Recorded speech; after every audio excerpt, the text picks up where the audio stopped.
Welcome back, as always, to Stack Your Points. This week being Stack Your Ecosystems. We've got ecosystem talk all the way down. I'm joined, as always, by RJ. RJ, how are you today? I'm doing well, Matt. We were talking a little bit of baseball in the pre-show, and baseball is a great thing. The Red Sox are in second place right now, which makes me happy, but I'm waiting for the collapse that's going to happen in about a month, and my heart will be broken. So, preparing for it now, so when it happens, I will also be devastated, but I can at least look back on this and know it was coming. Could be worse. Could be a Yankee fan. That would be worse in so many ways. I was talking to somebody about 2004 today, and still the joy that comes to my soul when I talk about that. Anyway, also could be worse. You could be a Miami Marlin fan. Could be an Orioles fan too. I like the Orioles, though. Kowser, Henderson, Westberg. Just no pitching.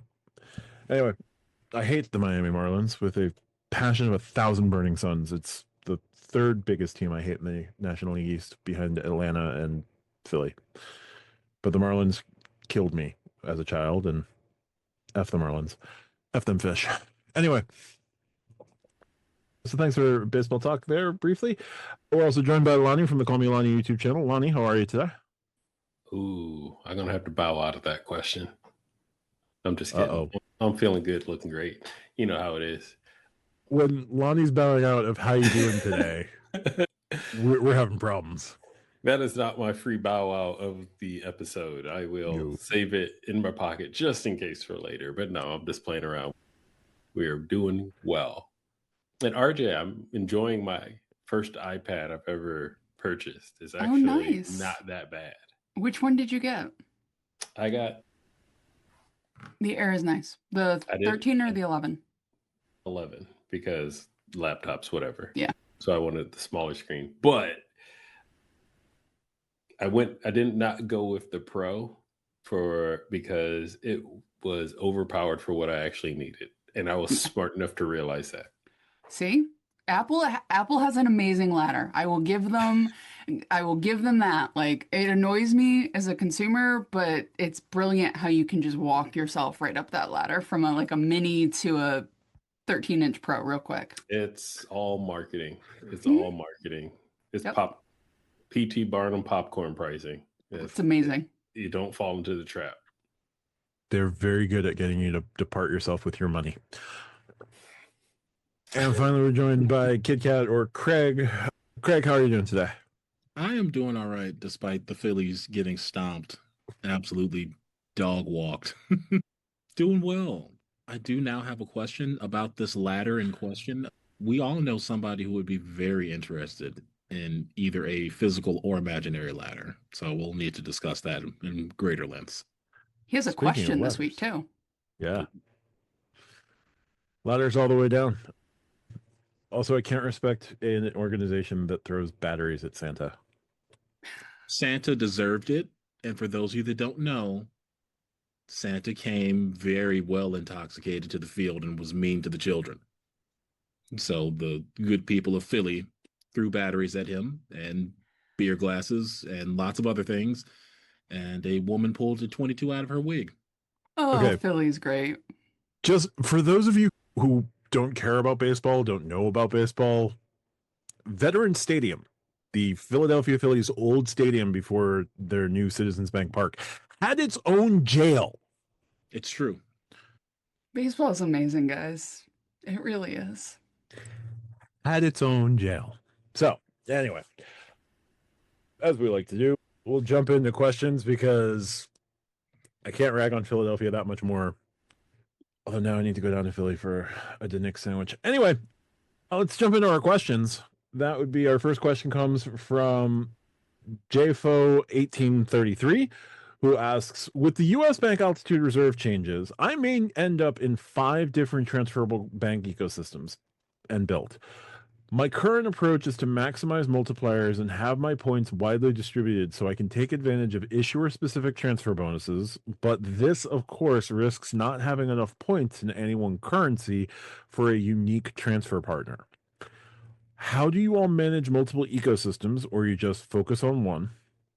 And if you were transferring to a common partner like Air France, which currency would you liquidate first and which would you hold on to?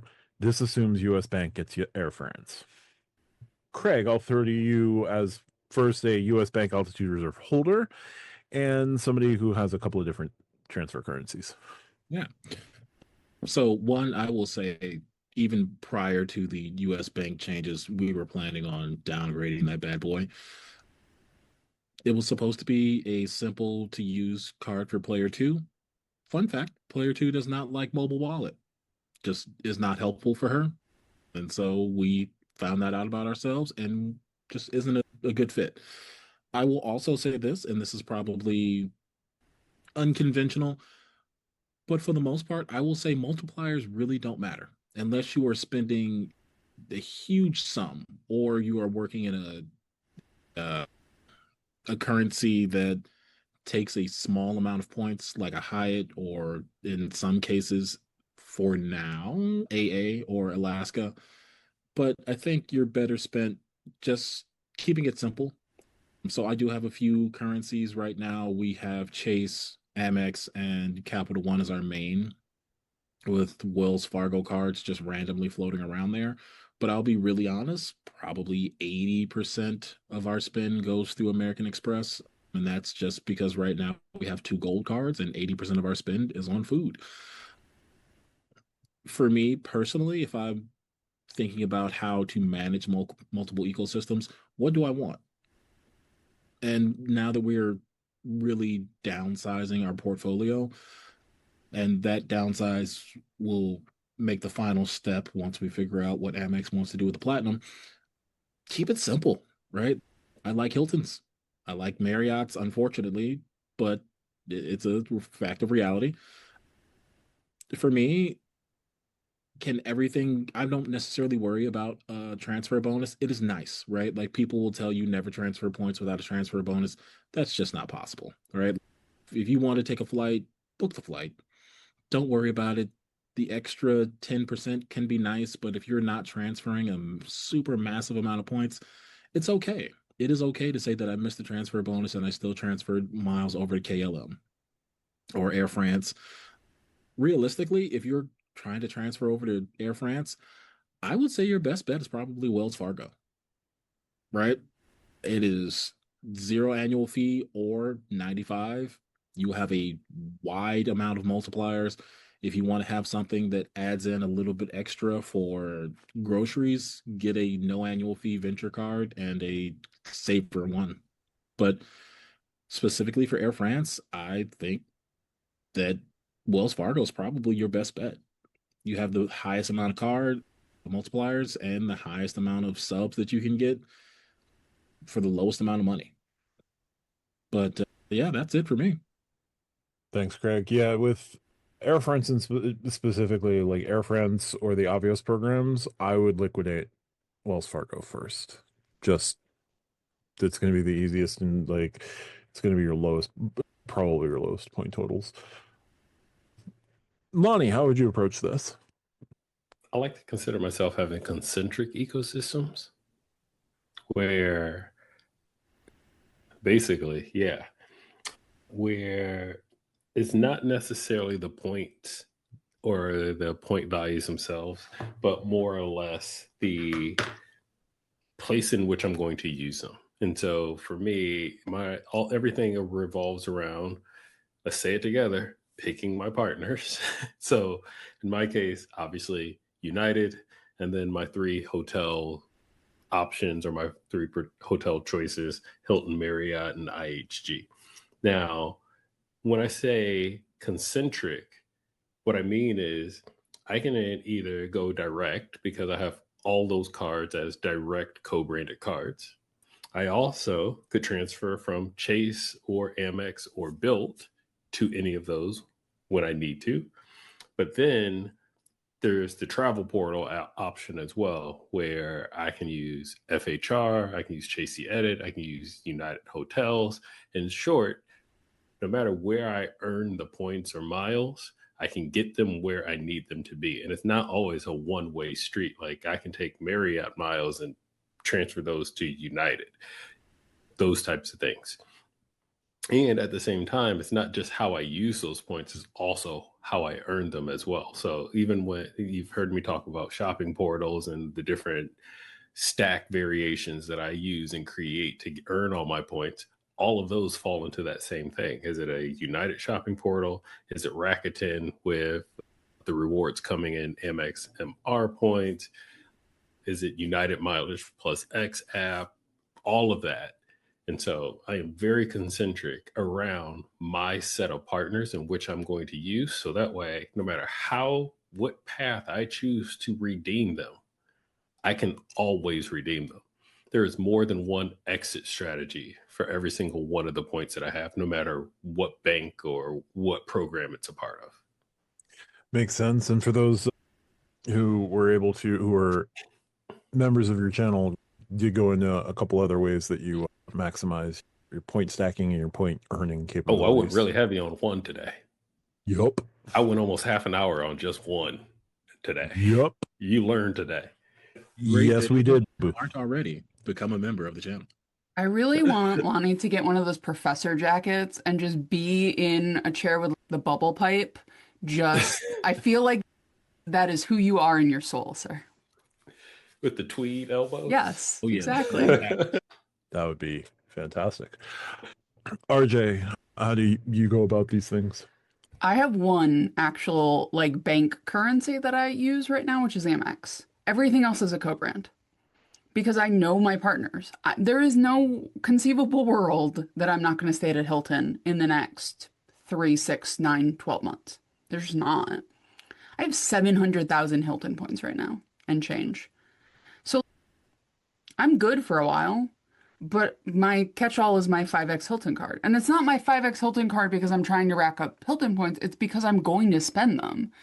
If I go somewhere for a week, that's going to put 400,000 points out of my Hilton balance. So just chipping away at it as I spend to get a coffee or whatever, not a problem. And then I have my IHG card. So if it's a purchase and I want to get some IHG points because that's the best multiplier, it goes there. I do use Rakuten a lot, so I'm getting MR points passively that way and then stacking it with whichever card I use. Sometimes it's the Blue Business Plus. Sometimes it's a Hilton card. Sometimes it's a IHG card. Sometimes it's a US bank card and there's cash back involved. So having one, I understand why people do this. And if you're somebody who's trying to take international business class trips either once a year or multiple times a year, I am not the gal for you. Because that is not where my ecosystem love lies. But if you're somebody who's taking domestic, doing things like that, having one and then the co-brands really can make it clear because you know when to use what card in that situation. There is no guesswork. And I think options are great. But when McDonald's back in, I want to say the 50s, went from 80 menu items to 7, their sales soared.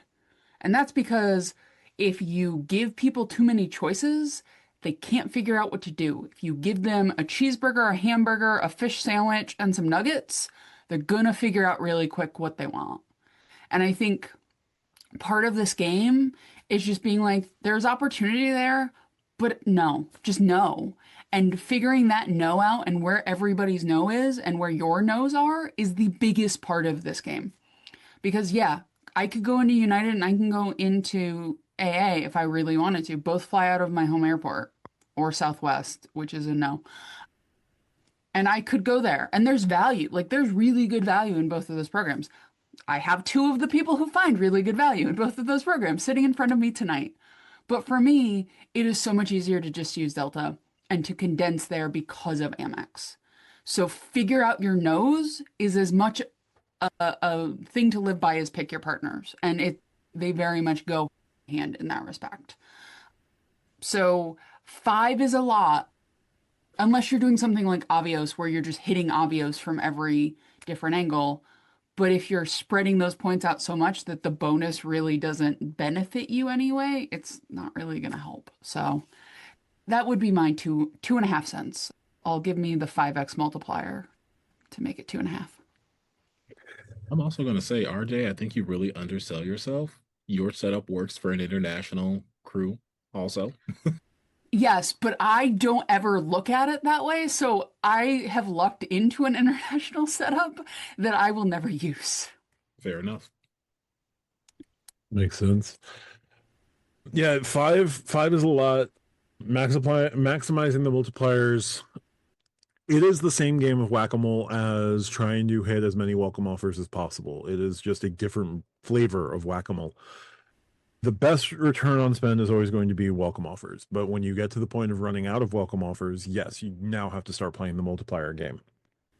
If you are willing to take on that task, go forth and whack as many moles as you can. I think it works that a multi-bank ecosystem strategy can definitely work if you, as RJ said, you're dumping into Avios, you're dumping into Air France, you're dumping into those kind of across the board transfer partners, and you're really only focusing on one, be it Air France, be it Virgin, be it whatever.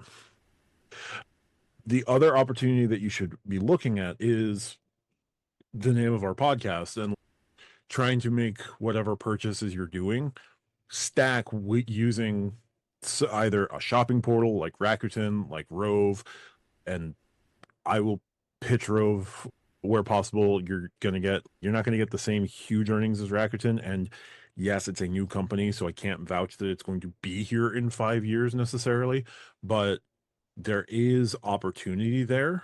So look into that opportunity while it's here, and then cash out those points, like move those points as quickly as you can. They have Air France. They may or may not get Air Canada at some point, but they have interesting transfer options for you as well. They have Finnair for Avios. So like you can move into Avios, you can move into Air France.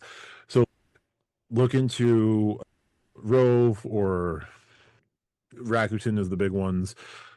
Utilize things like Top Cashback. Use swag bucks, whatever else can get you like a little bit extra for your purchases that you're going to be making anyway. Those can definitely help. If you're looking to just get into an ecosystem, like into one airline, utilize that airline's dining option. So all your dining with those partners, get the extra points. Use their shopping portal, book through their portal, through their travel portal to add hotels, add rentals. Right now, MQDs, you can get vacation rentals, hotel stays, and rental cars through the Delta portal. You can get MQDs on all of those, as well as the Delta points associated with them. Yes, looking at the multipliers is one thing, but like adding different levels of points on top of everything. So like you decide to go in and make a purchase of points in an ecosystem because you're working on a welcome offer or whatever you're doing with points, right? To buy some points. You've got a good deal.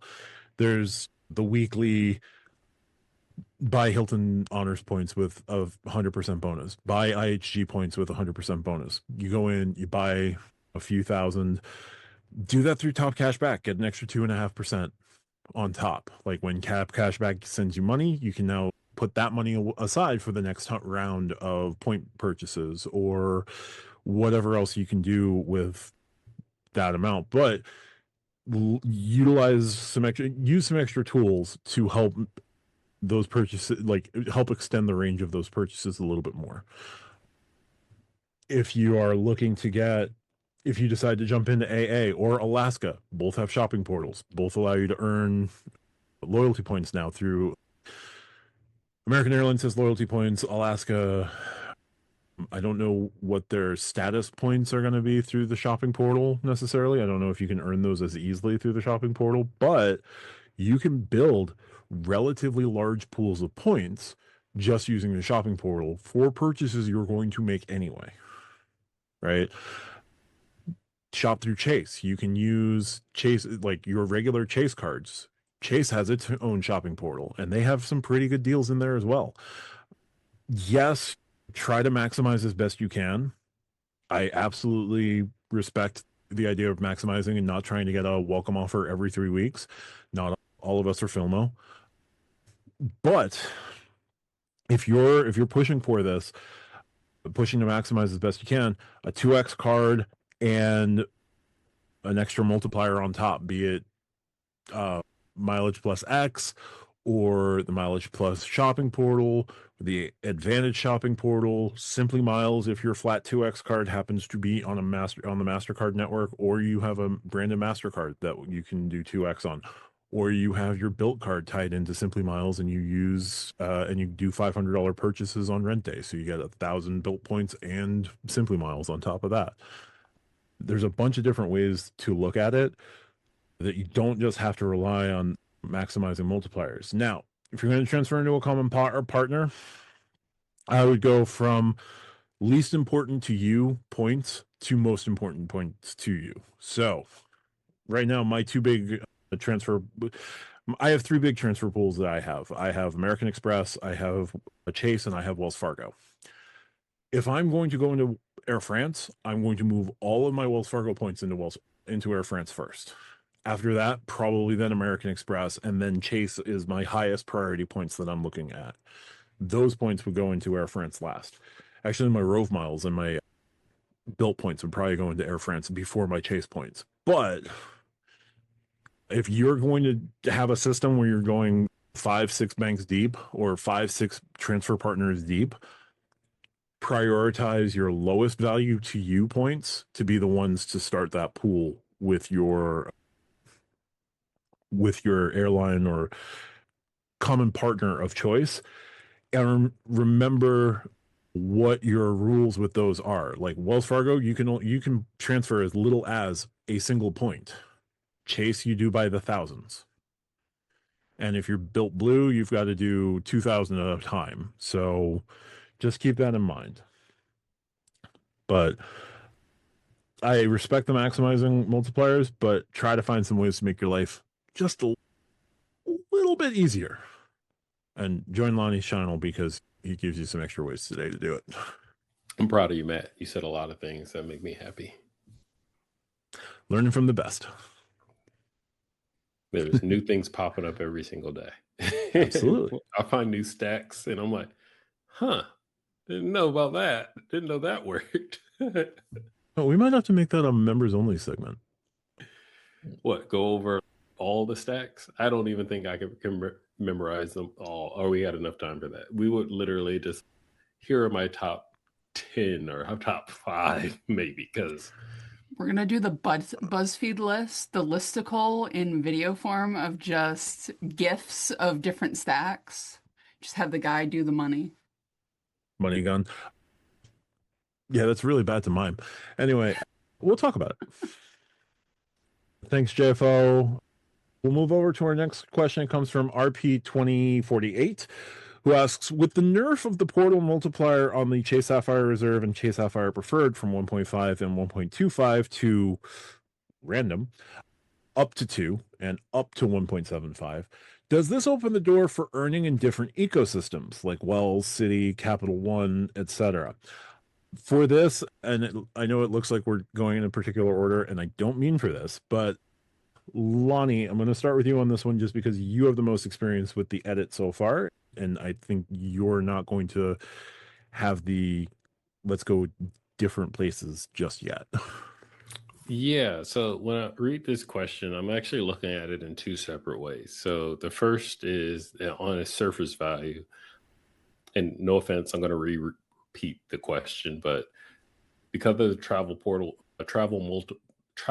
multiplier changes, there we go, man, from 1.5, 1.25, those are going away, but as Matt said, there's now points boost. Does it open the door for earning in different ecosystems? So the two ways of looking at that are you as the individual looking at earning in those different ecosystems, and the other way would be, is this change causing you to look in different ecosystems? Now, in my case, I'm going to start with the latter first because I'm going to talk about my CSR, which I am actual card holder on. And yes, that change has impacted me, but it has not affected me yet because it hasn't officially taken place until October 2027 was when I lose my 1.5.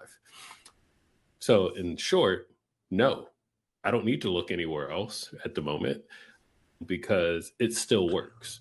The other flip side of that coin is, and I called this out, and all three of my co-hosts are my witnesses when I said points boost is gonna be Chase partners. If it's not a transfer partner, it's not going to be on points boost. And you know what? So far, I'm correct. Now, why'd I go with Chase in the first place? Can we say it again together and just in unison? Because I picked my partners. Pick your partners. And so, was I worried I was going to lose 1.5? No, because like I said, and I called this out early, United's going to be in points boost. Marriott's going to be in points boost. IHG is going to be available in points boost. Even though I haven't personally used IHG, I've already taken advantage of Marriott. I've already taken advantage of United. I've actually canceled stuff that I've had booked to go back and rebook it with points boost because I'm getting a better deal. So no, I'm not looking. And the reason why is because the way that Chase built that portal ecosystem is for their loyalists and for the people that actually are going to use it. I just happen to fall into that bucket. And so it's going to work for me. So if you're someone that falls into that bucket of you're going to fly United, you're going to stay at Marriott, etc., then no, there's no reason for you to look somewhere else. They've actually done the right thing to keep you locked in because now you're actually going to get a better deal. Now, the other side, the first part, the former part of the question, like I said, the question on surface value, that's up to you. There are a lot of people out there, and this is not a knock against them, but they'll just sign up for cards because they can, or they just get subs because they can. It's like I got points of Chase and Citi and Wells Fargo and Amex, and they just got points everywhere where they don't necessarily care about picking their partners. They just care about transferring points out or whatever method they need to do to get the highest points value. And there's nothing wrong with that. Whatever way you want to get from point A to point B and back to point A again, that's completely up to you. So if you're one of those people where you're not loyal to a particular brand like I am to United, then yeah, this might be a perfect opportunity for you can call it devaluation, if you will, of the Chase points, where they devalued but they were devalued individually for you as a person. In that case, if you're not going to get that 1.5, you're never going to really use points boost. So now eventually you're only going to end up at 1.0. Then yeah, that makes total sense for you to actually go look somewhere else where you can get that additional value. And that's the way that I would approach it. That's the way I want to answer your question. So I'm looking at it from two different individual standpoints, if that makes sense. No, it definitely makes sense. I did just check real quick. Points Boost is available in the Four Seasons Hotel in Seoul, South Korea. Yep. I have never stayed at that one, but I've stayed at both of the Intercontinentals in downtown, the Gangnam district, and they're both pretty hot. They're both lovely. Seeing Lottie go Gangnam style would be something to behold. Exactly where my brain went. Hey, and they got a huge statue where they literally shrine that song inside, right around the corner from the hotel. It's pretty big over there. I absolutely believe it. Yep. If you want to do an Instagram moment of doing the Gangnam style, it is 100% possible and within walking distance in that district. I didn't do it. Not my cup of tea. And no one will hold my phone for me. Craig, as a fellow CSR holder, your thoughts here? So I'll say this. If the 1.5 in the portal was what allured you to the CSR, I can 100% accept that. However, if that's the only thing that brought you to the CSR, I'd be a little concerned. I think that there are other ways to utilize travel portals to get a little bit of extra value out of that. And again, picking your partners, I'll say this, and RJ will love it. I just got the Delta business card and somebody on this panel gave me a wonderful referral link. I actually really like the Delta Stays portal. And normally I will be the first person to tell you that Sky Pesos are not worth a thing. And granted, I'm not using them for this, but you can find anywhere between 1.3 and 1.6 in the portal for Sky Miles. And for those of you that know about Sky Miles, that's a big deal, right? That's huge. I think there's that. For me, though, I was never particularly really drawn to the ecosystem for the 1.5. I think that it was an interesting little thing for rental cars, but I mostly book through National now because I've had some trouble with Hertz. Not arrested yet. It's always a possibility. Their algorithm's coming for you. Yeah, I was watching somebody on Frequent Milers, Greg, and he's risking it. He said that they said that he had a car that hadn't been returned yet, but he still made a secondary booking, and I was like, "Ooh, living dangerously." But for me, I think that the CSR has it changed? Absolutely. I still think that there's a lot of really great value in the edit if you are willing to use those points there, especially for hotel programs that are do not have programs. To the point of Four Seasons, Pendry, Peninsula, all these more boutique-ish hotel brands, getting 2 cents per point, it's a pretty big deal. It's nice, especially when you have a 600 to $1,000 room. Burning 3,000 or 30,000 chase points isn't a bad deal. Without any work. Remember, it doesn't Yeah. take any work. It's None. just there. Yep. And I'll say this, if you have the CSR, it's $250 that you can use on top of that because you can do a points and cash mix. And I tested it out. Not me personally, but I referred somebody for my CSR, got some points. Yay, you know who you are. You just subscribe to the podcast, and I appreciate you. But we did a little experiment, and you can indeed burn the credit with a points and cash booking. So something to keep in Yes, you mind there as can. well. I do it all the time. That's facts. See, there we go. And so I think that there has the way that you get value changed. Absolutely. Is the value gone? I don't believe so. I think it's just changed, right? And we've seen this a lot in the broader YouTube space right now about the credit card recession. And I'll be the first to say I think that cards are changing and it is becoming not necessarily more difficult, but different in how we have to find value. And I think that difference, we are creatures of habit, right? No one wants to change when I've become accustomed to a way that something functions and works. But I think that causes us to have a differ of opinion, right? Think about 10 years ago, you would have been lucky to get 50,000 points sub for the platinum, right? Could you imagine getting 50,000 points right now for the Amex Platinum? Oh, people would spit in your face for taking that offer. Right now, granted, for an upgrade offer, that's fantastic. But for a brand spanking new platinum card, please, absolutely not. So I just think there's different ways that we have to find value out of this.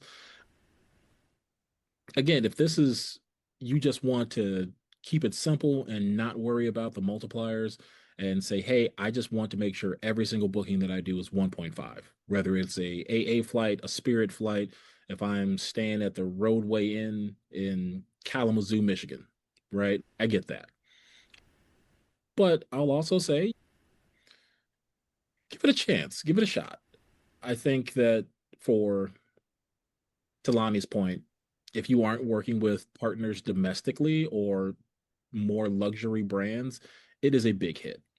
But I don't think that you have completely lost the ability to find value out of the ecosystem. I have personally never used City's portal, so I can't speak to that. I will tell you, Amex right now is running just the ever so slightest point boost of their own in the portal, where you're getting close to about 1.5 cents. I don't know if RJ, you've seen that in the portal for FHR bookings right now. You're asking me to do math live on the air? Or have you lost your mind? I'm very tired, and you know why? Brain's not working. I think here's the problem. Chase has been the big fish for a very long time, and now that they've changed, everyone is looking to see how they can fill that space.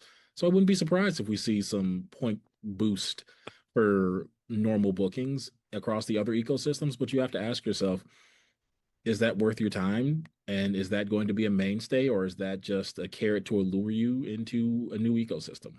That certainly makes a lot of sense. I think I don't think we should be thinking of it as a nerf. I do think that we have to think about it as Chase it has gone dynamic with it. Like you can get 2 cents per point. If you don't get 2 cents per point, you're closed unless you're a card holder who lucks into the 1.5 until 2027.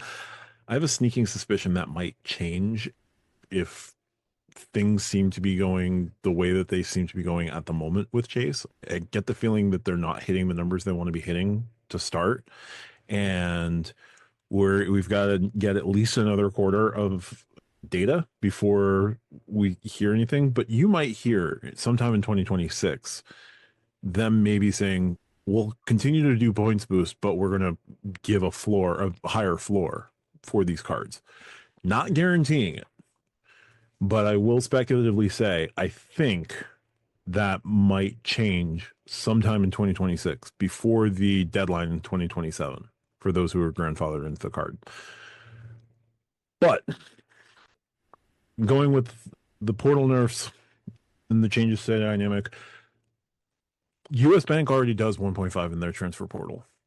And I don't know if that's changing come December. I think the 1.5, I think the real-time rewards is definitely changing. I don't know if it's also affecting their travel portal.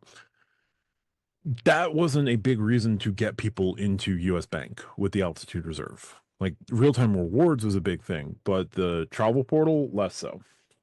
If Wells, Citi, or Capital One all debuted higher floors for their portals, you could see some movement over to those ecosystems potentially, because now like your Venture X is no longer a flat 2x card. Now it's effectively a flat 3x card because you're going to use all your points in the travel portal to get that 1.5 redemption.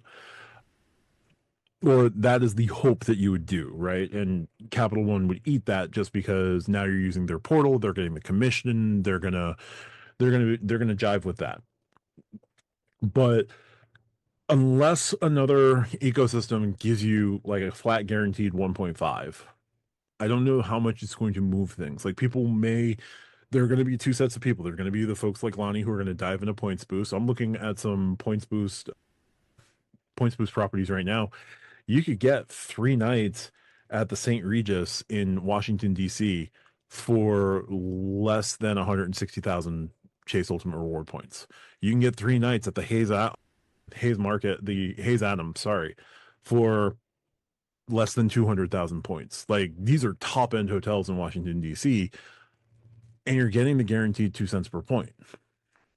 So there's still plenty of, like, you just have to change. We're going to have to rewire our brains on how we think about those portal bookings with Chase. And there's still plenty of opportunity, whether you have the Sapphire Reserve or the Sapphire Preferred, to get pretty good value using the portal.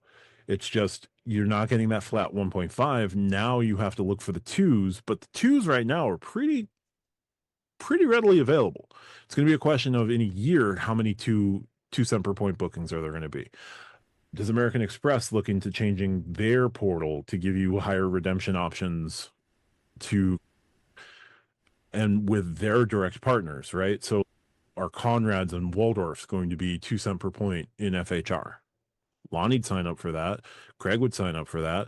RJ would sign up for that. I would be intrigued by that. So I don't think it's fair to continue to call it a nerf of the travel portal. It's just a significant change in the travel portal that we haven't completely wrapped our heads around yet. But if Citi, Capital One all gave you a flat 1.5, the people who feel burned by this or disaffected by this or don't want to look at the travel portal, one, we're never going to use the travel portal anyway. They're just using this as a cudgel. 2, they would immediately go, oh, flat 1.5. Look, all my points are worth a little bit more. Are they going to sign up for a Wells card? Probably not. Are they going to sign up for a Capital One card? Probably. But they're going to keep something in their pocket to have more than one guest or like more than themselves in the lounge unless they're a miserable solo traveler. And I'm not saying you are RP, but I don't think this necessarily opens the door unless you were looking for an exit. And if you were, the 795 was the exit anyway. It's got nothing to do with the edit. It's got nothing to do with the edit credit. It's got nothing to do with the new multipliers or the new point redemptions in the edit and with points boost. Now, if I can get like that points boost on non-edit properties, that'll be interesting. But yeah, I don't know. I just don't. I've been coming around to thinking that it's just a cudgel for folks to get out because they were looking for an out to begin with. But I'm still intrigued by the value that you're getting with the 2 cents per point. Them some really good places. And you can mix and match it with the cash bookings, as we said, and get that $250 edit credit. No problem. RJ, if other ecosystems raised their portal multipliers, or and I know this doesn't affect you directly with Chase, but like, how would you feel about Amex adding an extra, like a point boost multiplier into FHR? So I would like it because the option is always nice, right? It's weird because I have the platinum, right? And the platinum gives you 5 hex, so why would I care? Like, that's the thing is, if you have a Cap 1 card, Cap 1's multiplier is higher than 1.5 now. It's way higher than 1.5 now. If you have a platinum, even if you don't have a platinum, from my memory, gold and green get higher than 1.5 now in the Amex travel. The redemption value, I mean, not the earning I don't power. care about redemption value. I don't look like you're asking me to look at a thing that I have never mathematically looked at in my life. Okay. Like, and when I say that to the listener, I'm not trying to be condescending. I'm not. Like, and yes, at this point it's a bit. RJ doesn't like math. I'm fine with math. I do math every day for my real jobby job. My problem is that the reason that I do this is not for a 1.45 redemption or a 1.68 redemption or a 2.1 redemption. I just booked a week for me and my parents to go down to Washington, D.C. in the spring to see the cherry blossoms. My stepdad grew up partly going to D.C. to see his sister who has passed away. My mother has never gone to D.C. like this. I have only gone to D.C. like this on school trips. I blew like 600,000 IHG points to put us up at the Intercontinental that is right by the mall. Do you think I cared how many points I blew for a week trip with my parents so I can listen to my stepdad talk about the things that he experienced 50 years ago and go to a bunch of really cool museums? Like, that's why I do this. That is why I care about credit cards and care about points. And yes, I stack them. And yes, I do all of that. And yes, I will spreadsheet to my little heart's content.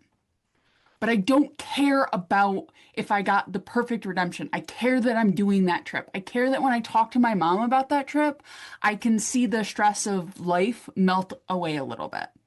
That is why we do this. And forgetting that for a really good redemption on a trip you don't really want to take, but God, that redemption value is so good. That is the problem. That is not the solution to this. That is the problem. That is what I fight for, ladies and gentlemen, when I say I don't like math. That is the shorthand for this. Matt, I can't answer your question because I don't know. Like, I don't know. You talk to me about multipliers, you talk to me about all of that, we're good. But man, I don't know. Like, I don't do it, so I don't know. Makes sense. What I got. That's what I got today. That's fair. That's fair. But still, FHR, raise that floor a little bit and watch all the Chase refugees come. But to actually answer the question for a second, like if the door was sealed shut, it wouldn't change it that much for you, probably. If the door was cracked open, yeah, it might open wider now. But like everything 5 years, the landscape is going to look different than it does today. Because it looks very different today than it did 5 years ago. People acting like these things are written in stone and holy, guys, it's going to change. The platinum is getting refreshed. There might be new Amex cards. There's going to be new Chase cards in the next 5 to 10 years. There's going to be new Cap One cards. There's going to be new Wells cards. There might even be a JetBlue card that Matt doesn't cry about at night. These are things that are going to happen. I was going to theory. say that's like the Phillies being Matt's favorite. Just doesn't seem likely. I liked the Phillies when they had Papelbon because he was insane. But anyway, the point is things are going to change. So you have to be adaptable enough for that thing to change and it not ruin your day. Like, we're all sports fans to some degree of different sports and different things. When the Red Sox and the Packers lose, I am mad for a day. Like, at least a solid day. But you know what? If the credit card company changed my strategy and I'm just pissy for 3 weeks, I need to go outside and lay upon the grass. I do. Because it's not that serious. It's just not. I know we're doing therapy in the middle of my answer, but this is where we are, guys. This is why you listen to this podcast. Side note, we've already done Touch Some Grass as a title episode. I don't think we can recycle it this quickly. No, but we can go do Lay in the Grass. It's the sequel.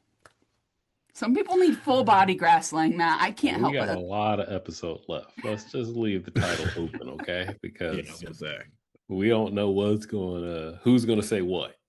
The Grassening 2, Electric Boogaloo. Anyway, all right. Thanks, guys, for that. Our next question comes from Jason, also known as Ladder Emoji, also known as good friend of the pod.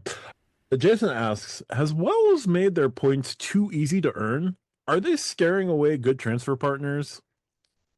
As your hippy-dippy local Wells Fargo resident, I would say I don't think they're making their points too easy to earn. I think given that Wells Fargo does require a 6-month cool off with welcome offers between cards, they make it a little bit hard for you to go hard at their ecosystem, which might be a boon and a curse.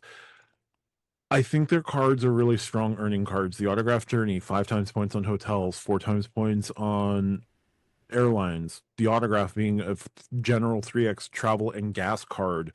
The Active Cash is a 2x catch-all, and the Attune card playing its weird little utility player role at 4x on things like Amazon and StubHub and SeatGeek, sports events, live entertainment, bookstores, thrift stores, all the things you can get 4x on the Attune. I think it's somewhat easy to get points. I don't think that your return on spend is going to be huge with Wells Fargo because the opportunities for welcome offers and getting multiple welcome offers at the same time or in quick succession is a little bit hard. Also, their welcome offers on the Active Cash, the Attune, and the Autograph are all very low. Like, you're talking $150 on the Attune, where $50 goes to a charitable organization of Wells Fargo's choosing. People don't like that. The Active Cash and the Autograph are $200 on $1,000 in spend. Relatively easy to hit, yes, but not a huge return compared to $200 on 500 spend with the Chase cards or $200 on 500 spend with the Capital One cards. And you don't get the frequency of them like you would with Citi or American Express or Chase, depending on what cards you're getting. So I don't think that they made I think their points are relatively, I don't think they're too easy to earn. I think the transfer partner problem right now has more to do with the transfer rate that Wells Fargo seems to be pushing, which is 1-to-1, but it is 1 point to 1 point. No other bank does multiples of 1. As I said earlier, Chase does at least 1,000. Capital One does, I think, 100 is their minimum. Citi 1,000. American Express 1,000. The Built, if you're Built Blue, it's 2,000 a pop. If you're Built Silver, Gold, or Platinum, it's all 1,000. You don't get to change that increment too much. And Wells is doing something unique where they're trying to let you do your exact transfer to the point. And I think that is something that is somewhat off-putting to the, I'm not going to say Qatar because they're Avios, and an Avios is an Avios is an Avios, and British Airways already signed the deal. But Emirates isn't going to sign on for you doing like being able to transfer 115,322 points exactly. Like, they want that bank of points because they want the bank to overpay for the point, get the profit, and you're stuck with points that you can know if you're not going to use them any further, like they're just orphan points. And the airlines and the hotels can benefit from you orphaning your points with them because they've got paid and they now owe you nothing. And then like your points will expire and then they can just resell those points back. So I think the point to point is the bigger issue with Wells Fargo. I think that's what's holding things up. Maybe if they change that to a 100 point minimum to allow for some breakage of the points being kept with the airline or the hotel in question, there could be something. They also brought in like Chase, like the guy who was in charge of UR points and UR transfer partners and stuff, as the head of credit cards at the beginning of the year. So like he has likely been the head of their credit card program, has likely just been evaluating everything over the course of this year, and you're probably going to start seeing changes around the 1 year mark of his tenure, assuming he stays at the 1 year mark. I'm pretty sure he got some pretty solid stock options to be there for at least 3 years, but who knows. So I don't think that they're fundamentally redoing anything with their program. I think they're getting out of the built mess. It's been weeks since I've invoked that name. They're getting out of that mess, and as part of that, kind of going back and redoubling, and I'm sure redoubling and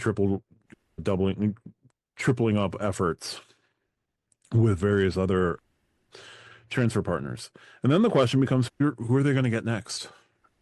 Air Canada would be huge, but do you go after Wells? If you're a potential customer of Wells Fargo, why are you going to go to Wells Fargo over Chase, over Citi, over Capital One? Is it because of the cool 4x multiplier on the Attune? Okay, but like, then where are you going to put your points? What is the draw to Wells Fargo for you with transfer points if you are going to choose Wells Fargo? I think Wells has to answer that question.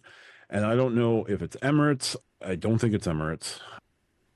I think Lufthansa would be amazing because miles and more and being able to book Allegris through a US transfer currency would be awesome. But who do they need to bring in? I think another answer would be Alaska. If Wells is working hard on like landing Alaska as a transfer partner in addition to Built, that might be huge. But I don't have a problem with Wells transfer partners currently. I don't think they're scaring away good transfer partners. I do wonder if the point to point specific is a hang up, but also like they've got to get someone new. They've got to get someone interesting, and they've got to get someone that's going to draw you away from Chase and American Express, not just think of Wells Fargo as another feeder into that ecosystem. Because right now, their best value for you is being a feeder ecosystem into Air France, into Avios, into Avianca, into Virgin. Yeah, I don't think their points are too easy to earn. I don't know why they're having problems with transfer partners right now.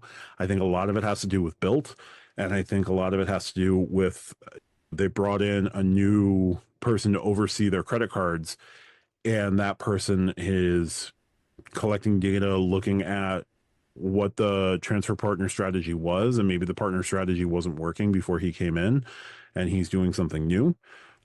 It's concerning, but I also am willing to let them cook because the best thing that they can do right now is fly under the radar. Like, nobody's complaining about Wells Fargo aside from the everyday complaints about Wells Fargo that I make up in my head. And they're not launching a card without a new transfer partner. They're not doing anything that's going to bring themselves back into the forefront and then have people questioning, why don't they have a grocery category? Where's Autograph Beyond?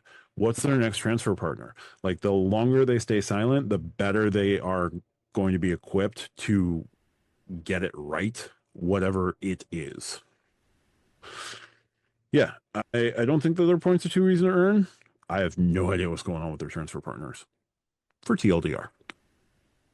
Craig, any additional thoughts here as the next most likely Wells Fargo person? Yeah, I have two things to say. One, I'm tired of the Wells Fargo slander. I get it. They did some less than savory things.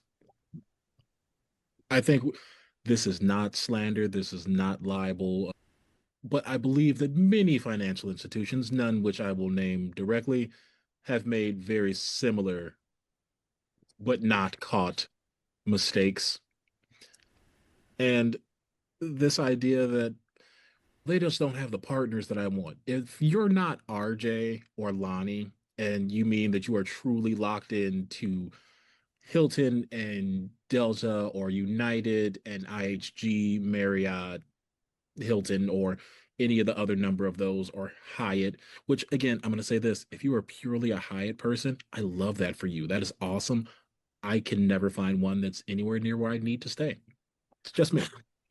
But look, let's just be realistic. Outside of Air Canada, how many people are actually utilizing and leveraging so many different programs? They have Avianca, which is going to get you actually better rates to most places that people want to go in Star Alliance. Hey, I get that they have some issues with domestic, but burn 12,000 points for a domestic AA flight. You'll be fine through Avios. And they have Virgin. Spend 6,000 points and go to London. Sometimes it feels like we complain because we want something to complain about. Always. And that's okay. I am pro complainer. I am here to bitch. That is for me. Sometimes I think we need to take a look back and say, am I complaining just for the sake of it because it's cathartic, or am I complaining because there is a genuine gap in the product that you are offering? And then the other question I want you to ask is, even if they fixed it, would you care? So that's it for me. That's fair. Let me just say, if Wells Fargo fixed it, I would care. I don't know what it is with them, but yes, if they fix it, I will care. I don't know why I'm dropping you a whisper on that one. RJ, any additional thoughts here? Yeah, I I think it's hard right now because so many partners are spoken for. If Hilton decides to leave Amex, like that is a decision that Hilton is going to have to make that does a lot of dominoes, right? Be a choice. Right. All of the majors are already taken. Unless the Four Seasons decides they want a loyalty program and hook up with Wells, which would be hilarious and amazing. But unless they want to do that, it's Wells Fargo is in the position of they should have done this 20 years ago or 7. So that's, I think, something people don't give any weight to is like there are contracts, there are long-term contracts, and this is not just the bank's decision. They can't go to Hilton and say, we're going to be transfer partners now, okay? That's not how this works. So, yeah, things like Air Canada, things that have multiple partners, right? Like your Virgins or your Avios partners or whatever. Like those just, they are the dandelion seeds of the transfer currency, right? Like they'll just spread to the far corners of the world. But a lot of the major partners are already spoken for in the middle of contracts and have no desire to leave where they are. So it's really hard for Wells to get a marquee partner. There aren't many. You saw a little bit with Built, but I think nobody really understood what Built was when those contracts were made. And have a feeling on the re-up of a lot of those contracts, they're not going to continue. Like a Hilton might not, or whoever. So I think that this is not a Wells Fargo problem. This is we need to like draft. We need everybody's transfer partner to leave them and just have an ESPN style draft where all of the bank CEOs have to just go and pick numbers out of a hat to see which order they pick in and start redrafting. Because short of that or a major shift, it's not really going to be possible for Wells to get a marquee US based partner for airlines or for hotels. It's just not. All I ask is that for this hat draw or tumbler or whatever situation, that Wells Fargo be given the frozen envelope for it. That's all I ask. Can we reanimate Adam Silver for this? Please. Or David Stearns. I'd be fine with David Stearns coming back for that one. Third would be good. Yeah. Stearns, sorry, not Stearns. That's what Adam Silver is not dead, people. He is alive and well. He is alive. I will say no more than that. Look, Adam Silver is not doing to the NBA what Rob Manfred is doing to MLB. This is true. What about Tupac? Tupac would be a better steward of MLB right now than Rob Manfred. I'll tell you that much. Live or not is my question. He and Elvis are hanging out somewhere together. Yeah, I'm not allowed to say. Anyway. Yeah. Lonnie, any final thoughts on this question? Oh, it's my turn? Yeah. I got some thoughts. RJ took my major point, which is all these partners already have card partners, which is a huge hit. And I want to come back to that one because there's a money play there. But first off, it's not about earning, it's about the redeeming, and one-to-one is just a turnoff. For us that are enthusiasts at the highest level, like one-to-one is a turnoff. Oh, you're only getting one? Like, go down the rabbit hole of people that say one-to-one is a turnoff. There's so many different channels out there. We don't need to start naming names or channels or anything. Just start looking at, oh, you're not getting 2 cents per point. That's the same as one-to-one is a turnoff. But transfer partners cost money. And at the same time, the partners, so like the travel brands, they want a certain demographic of consumers, which is one of American Express's big levers in this game, is that they get the people that spend a lot of money or spend more money or spend specific money at certain places. They have that specific demographic, if you understand what I mean. Now, the transfer partners that cost money is, I don't think Wells has the same amount of money to be able to play ball in the game, like a Chase or an Amex. Going back to what RJ said, just, piggybacking, because I agree with it, and I was going to mention it myself, is, for example, if Hilton had to pick between Amex and Wells Fargo, who do you think is going to show up to Hilton and be like, oh, we can provide you a better marketing partnership? Like, who can write the bigger check? It's going to be Amex. I don't think Wells ain't broke. No. But they're not Amex, is what I'm saying. There's rich and then there's wealthy. Like, we can talk about the people that play the professional sports, but then there's someone that owns the team. Your favorite pro athlete is rich. The owner of the team is wealthy. There's a difference. Yep. And that's what I'm saying there. The points cost money. It costs money to give out these points. So we spend money. They take a transfer fee from when you swipe your card. That costs them money. They're giving us rewards back. That costs money. It costs money to transfer those out. There's a system in place. There's engineers and people had to build that. And then, of course, actually converting that currency into that transfer partner's currency, that costs them money as well, no matter how that split happens to go between the bank and that particular transfer partner. And then redeeming costs money, especially when you got people like us, enthusiasts, where we're getting 1 cent per point and flipping that sucker to 2, 3, 4, 5 cents per point when we actually redeem. That costs money too. And I say all of that is that I think Wells can't play in the sandbox as some of your more preferred big earning cards. So it's not necessarily about, are they scaring good transfer partners away? I don't think they can afford them. There's not a lot of good transfer partners left because United hasn't left Chase in I don't know how long. Hilton ain't gonna leave Amex. Like the good transfer partners already. Yo, I don't need another transfer partner. We don't need that on our P&L. It's the end of the year, man.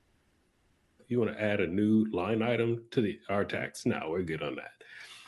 And then at the same time, it's like, oh yeah, we'll do another deal with you. Your competitor brand gave us $6 billion. That's where we're starting. We ain't got it.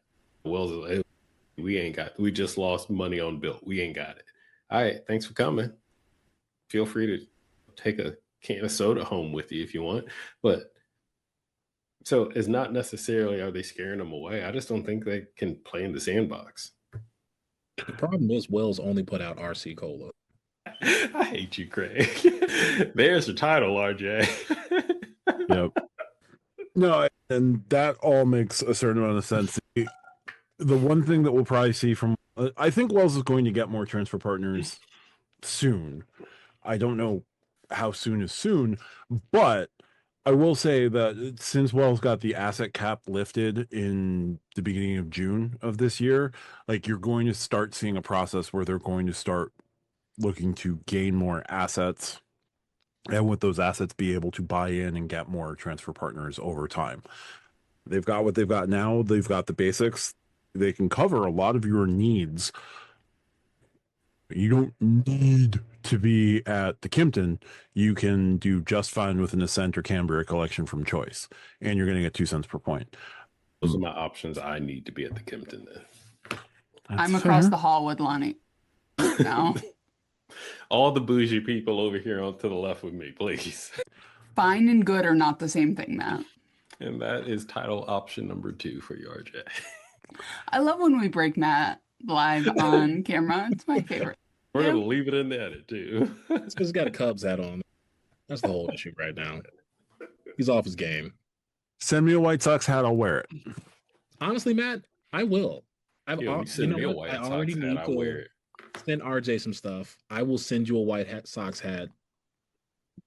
Just tell me the hat size. I got you. Flex fit, XL to XL. Got you. I thought I was 7 3/4, but I haven't had a fitted hat in a while. But man, I really do miss my Bulls and White Sox hats because south of the river, baby, represent. Love it. Let me tell you, depending on where my hair is at any given time, I'm either a 7 3/4 or a 8. But I don't really. No, I was 7 3/8 last fitted hat that I bought, but I haven't bought a fitted hat in so long. It's not even funny. You have all that hair to worry about. I kind of like trucker hats, to be honest, and so they're all snapback. But I got to represent Chicago, and now that I know Craig's out there stacking points, buying gifts. RJ's isn't even a gift. This is just me sharing stuff that I have too much of. RJ's going to smell fantastic. I will. There you go. I'm very excited. Yeah, no, I'll wear most MLB teams' hats. Just NL East, not the Yankees. Not the Cubs. I'll retire the hat as soon as I get a White Sox hat. I will also send you a gritty. No further comment on that one. So, yeah.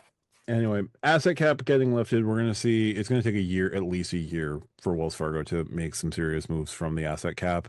Also, this is probably not the best time to be making huge asset gains for Wells Fargo because reasons. But they'll try. They'll certainly try. Hopefully they don't do anything stupid. But thanks, Jason, for that one. We're going to move to our next question. Comes from Thick Boy, who asks, if you decide to be an expat tomorrow, for reasons, what would your wallet look like since you would need all of your cards to have no foreign transaction fees?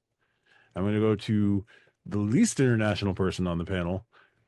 RJ, you're an expat suddenly. What's your wallet looking like? Honestly, I would just try to get the Cobalt from Amex and just live my best life. That's what I would do. I would get the Cobalt, I would live my best life, and I would never think about credit cards ever again. I'm so close to Canada, I probably could stand on my house and if I had an MLB arm, could probably hit it. I'm not that far. I can get there in a couple hours. Yeah, no, the only place I would reasonably go is probably Canada anyway, unless it was a we're moving you to our office in Dublin or something. So for me, I would probably either just use the cards I have without foreign transaction fees, or I would just get, if I could get a local card, just get a local card. If I'm an expat for a reason like that, I'm credit cards are not the thing I'm stressing about at that moment. Especially if Yes. I'm in Canada where I'm driving home, right? Like I am from the Northeast. We drive places. The Midwest and the Northeast share the ability to be, oh, that's only a 10-hour drive? Let's do it. We'll leave at 10. We'll get there late. We'll stop a couple times for food. There's coffee. Like, I plan my road trips based on the pit stops for coffee. That is how much of a Northeasterner I am. So, if I'm in Canada, I'm just driving home, unless I'm on the west side. Stewart's, Duncan. Tim Hortons. What the hell? Wawa. Yeah, exactly. Like, also, I got some Stewart's ice cream the other day for the first time in a while, and I love me some Stewart's ice cream. Which flavor did you get this time? I got their version of cookies and cream because that's what I wanted, and it was delicious. I know, Matt. I'm so sorry. I Anyway. have a caveat for RJ, and I think this might be exactly what she needs. There is a credit card sized Guinness multi-tool. Yes, there is. If you take the Apple Card and you just laser that bad boy out in the same dimensions, you can have a Guinness opener and an Apple Card. No foreign transaction fees, MasterCard, boom. In another life, I might do that. There you go. Lonnie, expat reasons.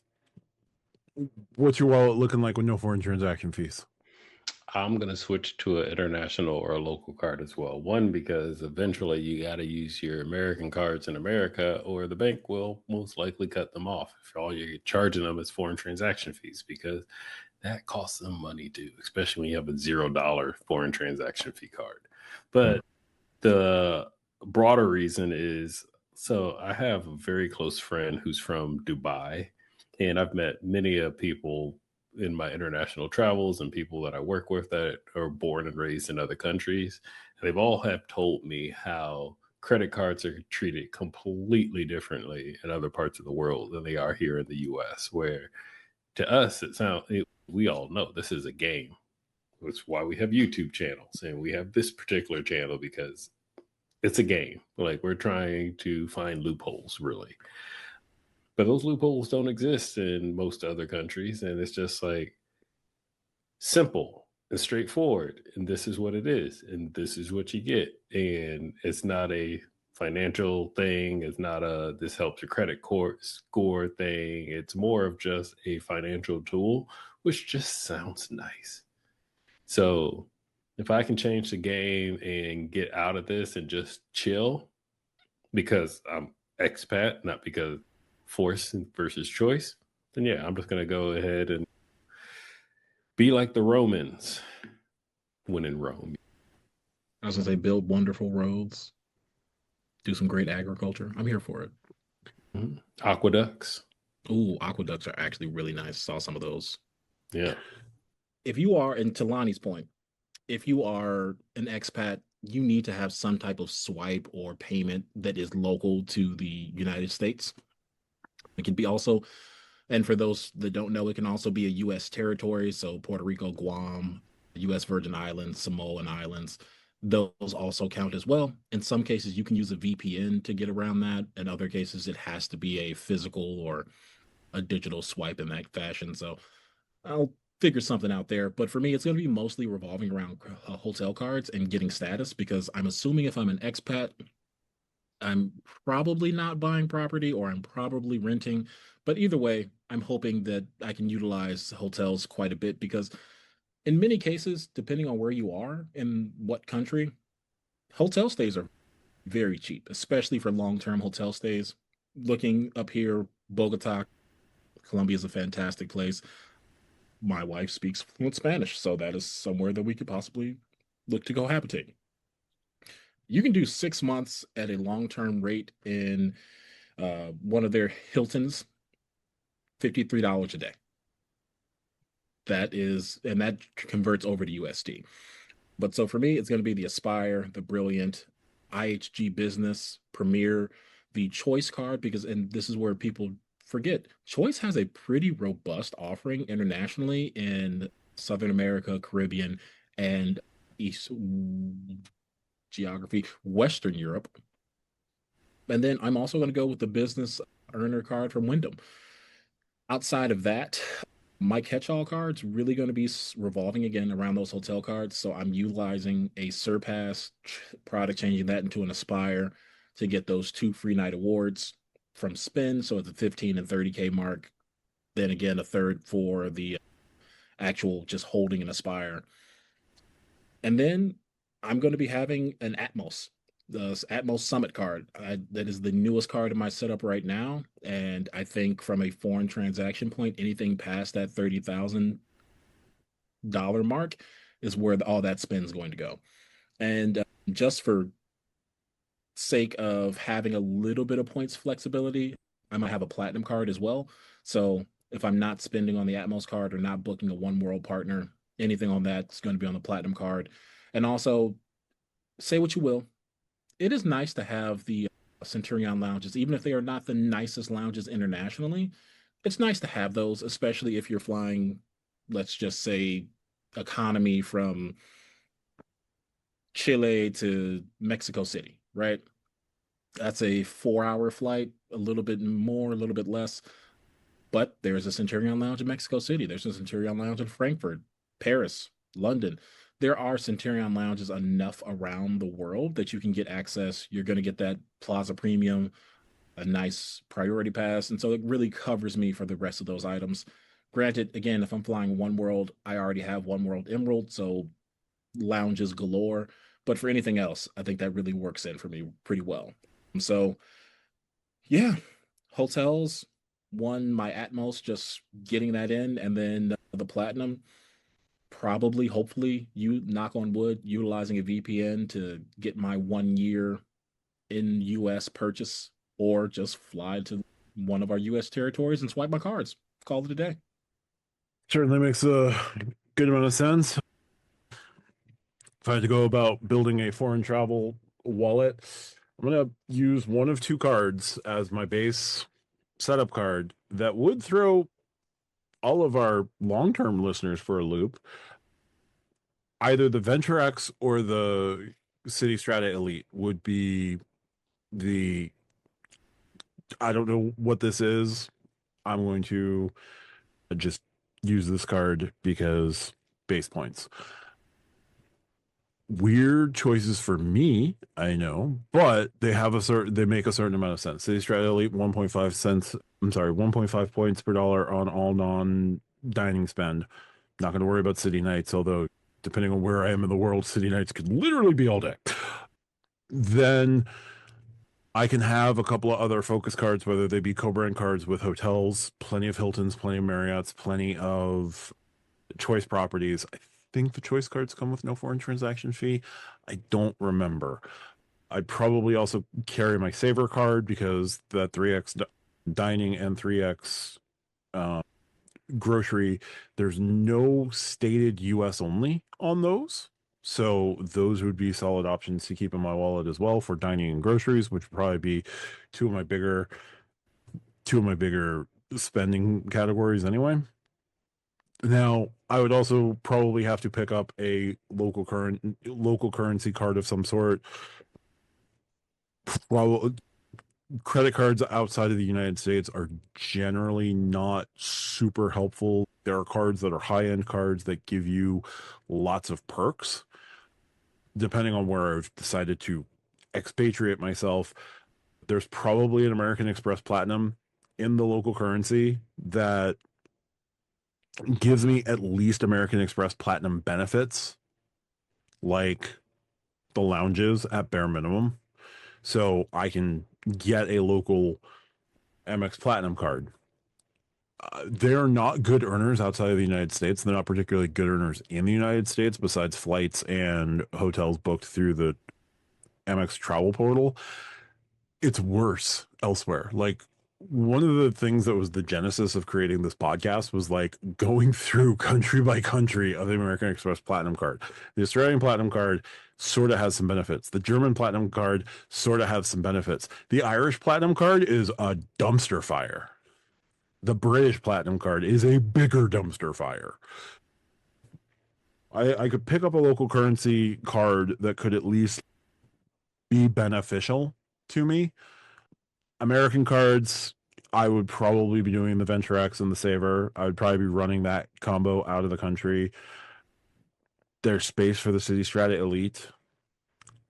I don't know if I do Strata Elite and Strata Preferred as, or Strata Premier as a like $680 setup. I don't know how long term I'd be out of the country.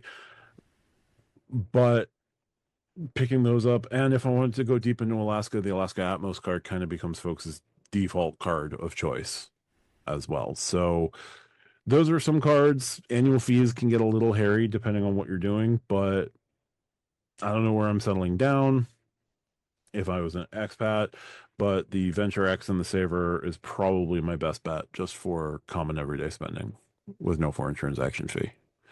And then I'd have to set foot somewhere in the US.